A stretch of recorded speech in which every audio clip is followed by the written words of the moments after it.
তরুণ মানেই প্রকৃতির মতো উজ্জ্বল, তরুণ মানেই আকাশের মতো বাধাহীন।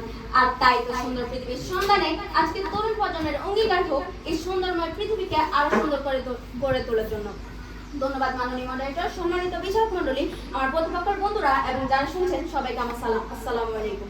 মাননীয় মডারেটর, আমার প্রতিপক্ষ ধর্মের প্রথম বক্তা নিজেই বলে গেলেন মানুষ সোজা পথে চলতে পছন্দ করে না, বাঁকা পথে চলতে পছন্দ করেন। হ্যাঁ প্রতিপক্ষ, আমরা এইটাই বলছি। প্রতিপক্ষ লক্ষ্য করুন, আমরা সকলেই জানি দুধ পান করা আমাদের জন্য পুষ্টিকর, কিন্তু আমাদের দুধের প্রতি নেশা থাকে না, আমাদের নেশা থাকে ধূমপানের প্রতি। এটি জানার পরও যে ধূমপান আমাদের স্বাস্থ্যের জন্য ক্ষতিকর, ঠিক তেমনি আমাদের বর্তমান তরুণ সমাজ মোবাইলের ভালো দিক থাকা সত্ত্বেও তারা বাঁকা পথে চলছে, মানে তারা খারাপ দিক গ্রহণ করছে। মাননীয় মডারেটর, আমার প্রতিপক্ষ অনলাইন ভিত্তিক ক্লাসের কথা বলে গেলেন। প্রতিপক্ষের উদ্দেশ্যে বলছি, অনলাইন ক্লাস যদি আমাদের জ্ঞান বিকশিত হতো, পড়ালেখা কভার করতে পারতাম, তাহলে আমাদের লেখকরা কেন বছরের পর বছর, মাসের পর মাসে হাজার হাজার শত শত বই প্রকাশিত করছে না? প্রশ্ন রইল, আশা করছি উত্তর দিয়ে যাবেন। Education is the most powerful weapon which you can change the world। যেখানে কথাটি বলেছেন নেলসন ম্যান্ডেলা, যেখানে একজন মহান ব্যক্তি বলে গেলেন শিক্ষাই হচ্ছে সবচেয়ে শক্তিশালী অস্ত্র যা দ্বারা বিশ্বকে পরিবর্তন করা যাবে, সেখানে কেন আমরা বিশ্বকে পরিবর্তন করার জন্য মোবাইলের উপর নির্ভর হয়ে পড়ছি? প্রশ্ন হলো, আশা করি উত্তর দিয়ে যাবেন।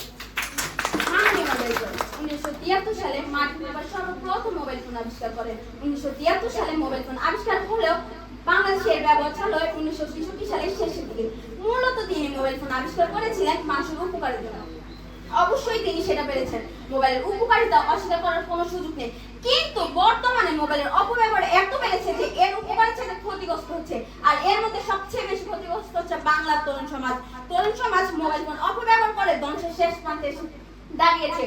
ছাত্র জীবনের চিন্তা ভাবনা থেকে শুরু করে ভবিষ্যৎ জীবনের চিন্তা ভাবনা বাদ দিয়ে তারা ধ্বংসের লীলা খেলা মেতে উঠেছে। মাননীয় মডারেটর, একটা দেশের মেরুদণ্ড হলো তরুণ সমাজ। অদম্য সাহস আর শক্তি দিয়ে অসাধ্যকে সাধন করে দেশকে উন্নতির চরম শিখরে নিয়ে যাওয়ার ক্ষমতা একমাত্র তরুণ সমাজের। আর সেই তরুণ সমাজ ধ্বংস হয়ে যাচ্ছে, আর এর অন্যতম কারণ হলো মোবাইল ফোন। প্রতিপক্ষ, আপনার মাথায় মস্তিষ্ক আছে, আপনার জুতা পায়ে আছে, আপনি আপনার পথ আপনার পছন্দ মতো বেছে নিতে পারেন।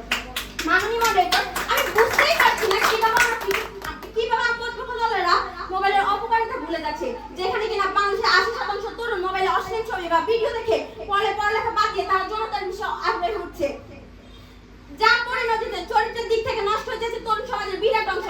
মোবাইলে পর্নোগ্রাফি দেখে তারা উত্তেজিত হয়ে পড়ে তারা দর্শনের মতো জঘন্য কাজে লিপ্ত হয়। এই কারণে বাংলাদেশে 1 বছরের শিশু থেকে শুরু করে 80 বছরের বৃদ্ধা পর্যন্ত দর্শিত হচ্ছে। বর্তমান বিশ্বের দৈনন্দিন জীবনে অন্যতম প্রয়োজনীয় বস্তু হলো মোবাইল ফোন। পড়াশোনা থেকে শুরু করে পার্থিক সব কাজে এর ব্যবহার অপরিহার্য। সকালে ঘুম থেকে উঠে ফেসবুকে টু না মারলে আমাদের দিন শুরু হয় না। ইনস্টাগ্রামে রিল চেক করা যেন এক প্রকার রুটিন হয়ে দাঁড়িয়েছে। এক নজরে সারাদিনের খবর পেতে ইউটিউবে ঢুকতেই হচ্ছে।